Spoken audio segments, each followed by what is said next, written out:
Hello everyone. We are going to be starting a new video series where we'll talk about purpose, what it means, how we lose or divert from that purpose, and what we can do in order to find it. This video specifically will focus on defining purpose from the viewpoint of action. In the following videos, we will also go over how fear or anxiety can lead us away or obscure our path, and what we can do to live with meaning. The Cambridge Dictionary defines purpose as why you do something or why something exists. So let's take a short moment to analyze this definition and break it down so we can understand it fully. Starting with the statement, why you do something. This is the purpose that defines the reason for action. Some examples of actions include eating healthy, playing video games, excessively drinking, etc. And behind each of these actions, there is a reason or multiple reasons for doing them. These reasons can vary in terms of value and impactfulness, but each action behind it has a purpose nonetheless. However, sometimes there are days when we feel that our actions don't have a purpose, and we are simply living our lives just to die. Eventually, things will start to lose their meaning. Our job will become a waste of energy, improving ourselves will be a waste of time, and trying to love someone will just be a waste of our soul. All of us take different actions in order to adapt to this dread that we feel. Some prefer to escape their situation, either by physically running away or even by intaking substances, which remove them from being fully in the present. Others like to get attention from others or receive tangible items that will potentially fill in what we feel is missing. Sometimes we end up viewing the world logically, to the point where everything is nothing but a sequence of events. Choices and preferences lose all their meaning because everything's value is equal to nothing. Bread with jam is the same as plain bread. Sleeping on the cold floor of an abandoned building is the same as sleeping on your own bed. Letting go of what makes you unique is the same as being what others tell you to be. In a world where everything is seen equally, there is no value.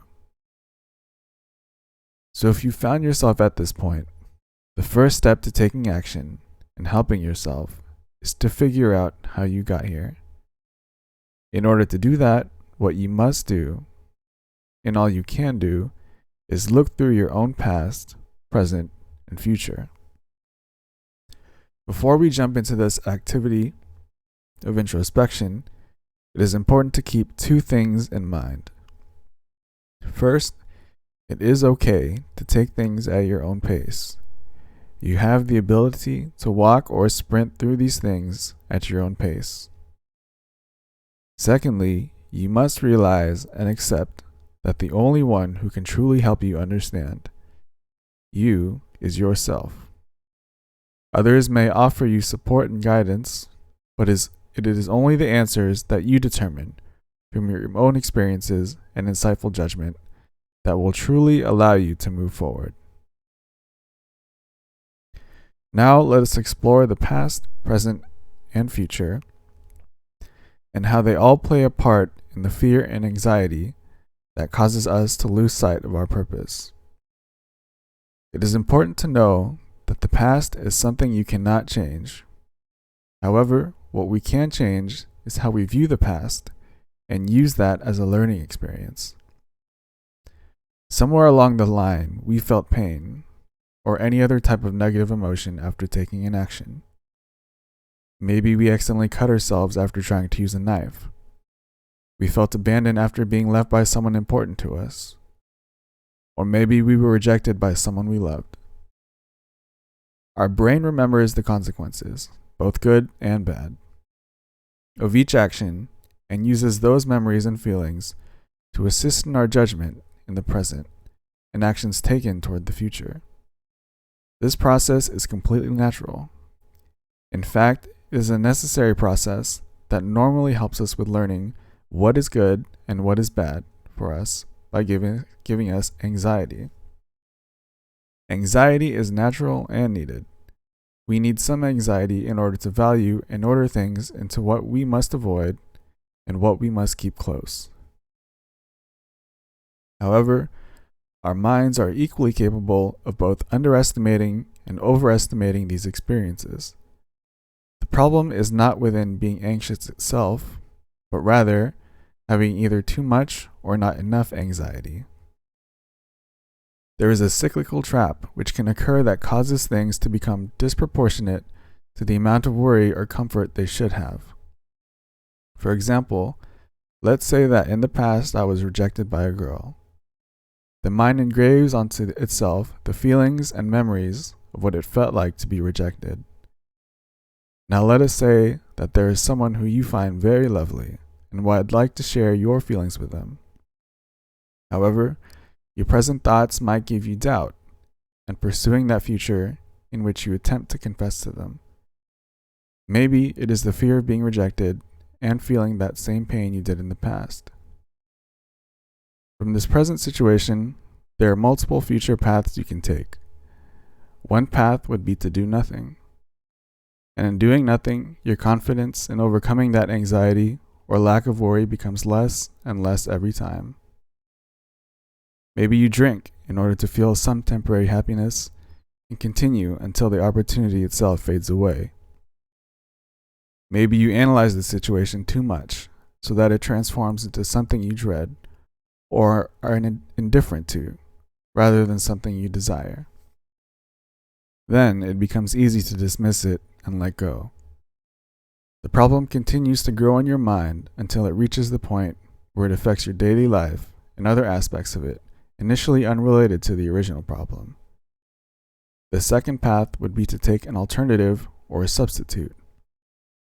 In this route, you attempt to fulfill some aspect of your original desire without fully committing to what it is that you truly want. For example, you might sleep with other people in order to fill that void of intimacy or pleasure. Maybe you approach that person using a masked or censored version of your true self. That way, if they reject you, they don't reject the real you. Like the first option, your confidence in facing the problem directly drops, with the added danger of losing who you originally were each time you decide to mask yourself and your true feelings.